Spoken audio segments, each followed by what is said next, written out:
would like to discuss the farm section of the agriculture with you all. The farmstead was full of many useful tools displayed here. You can find them on my right and on my left. The apple press here would be put to work during harvest to press a family's fruit, which would mostly be apples, but could be grapes, peaches, or plums, or any other fruits you could think of. The cut fruit would be washed and quartered prior to placing it in a wooden basket, and the vise would turn to press out all the juice. The apple juice could be used for cider, or even aged for wine or vinegar. More apple juice was consumed than milk, believe it or not. The apple juice was easier to store, and it did not become rancid as fast as milk did. The leftover pulp was used for animal feed or compost. Beware that leftover sweet mash attracted a lot of bees. This odd instrument with the crank is a corn sheller. It was first used in 1839, and many farms grew corn for food and feed. If the corn cob was dry, it could be placed in the top of the sheller, and then as the crank was turned, the grinders inside would pop the kernels off. The dried kernels were often taken to a nearby mill and grinded for cornmeal. This was a good job for the children on the farm because some children could produce 6 shelled ears of corn per minute. Before we had the modern day equipment that we had the hay cradle scythe. A worker would walk through the hayfield, swinging the scythe, cutting through the hay, and kind of organizing it in rows at the same time. Other workers would be following him to tie the wheat into bundles and stacked into a sheath. It would then be later moved into the harvesting area. Wheat was used for making flour and was a very valuable crop.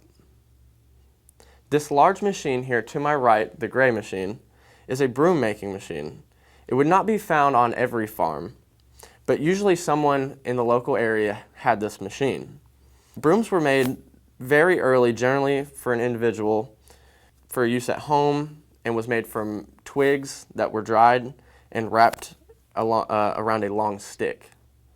By 1800, a farmer in Massachusetts discovered that the tassel of broom corn was better than twigs, and he began making brooms by collecting the tops of the broom corn and lashing it around a stick. He produced several hundred a year and sold them to his neighbors. Broom corn is a special variety of corn which grows with the very long top tassel and was also used as cattle feed. Soon there were machines made to hold the straw and wrap it with twine to create a round broom. It took the vision of the Shakers to make a flat, wide broom which could cover a broader sweeping path, and they used durable wire to bind it to the handle. Their machine looked very much like the one you see here today. Now every household will have at least one broom that is the same design that has been used for the last 200 years. This area was used by a leather worker to make harnesses and collars for their farm animals. There would be 1 or 2 men in the community who would set up a shop near a tannery, and then they also might do this alongside their farming work as a secondary job. Everyone needed reins, saddles, and collars for the farm animals that pulled their wagons and carriages and also their farm equipment. The bench directly behind you is a vise. It is operated by a foot pedal so that the worker can straddle the bench and a piece of leather can be put in the vise. By pressing his foot on the pedal, he would lock the piece in he intended to work on, and it would hold the leather tight for cutting and stitching. Dempsey Casey was set up here in Athens by 1850 working leather, while James Geddes and Squire Johnson ran the nearby tannery and supplied the tan hides. I hope you all enjoyed our adventure through the agriculture exhibit, and we'd like to thank you very much for being here.